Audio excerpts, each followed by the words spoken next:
டேய் எலும்புல உங்க அம்மா எங்க போனானே தெரியல. இங்க தூங்குறீல ஸ்கூல் முடியல.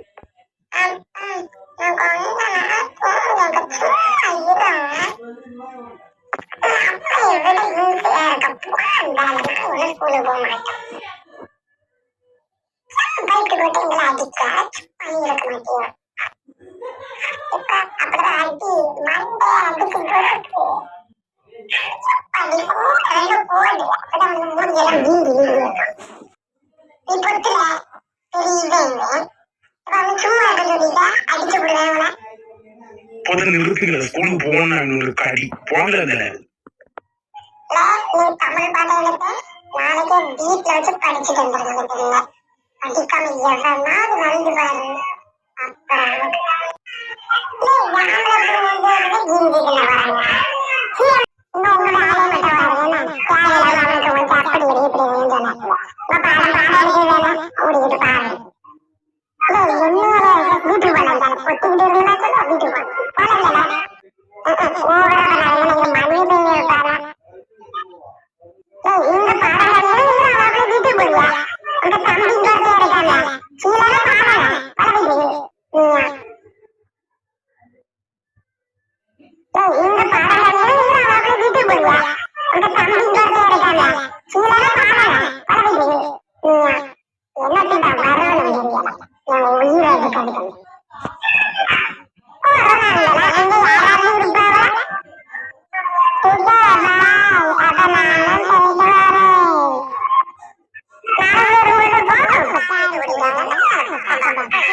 ரொம்ப ரொம்ப ஃபன்னெல்லாம் நடந்திருக்கு. மறக்காம நம்ம சேனலை சப்ஸ்கிரைப் பண்ணுங்க.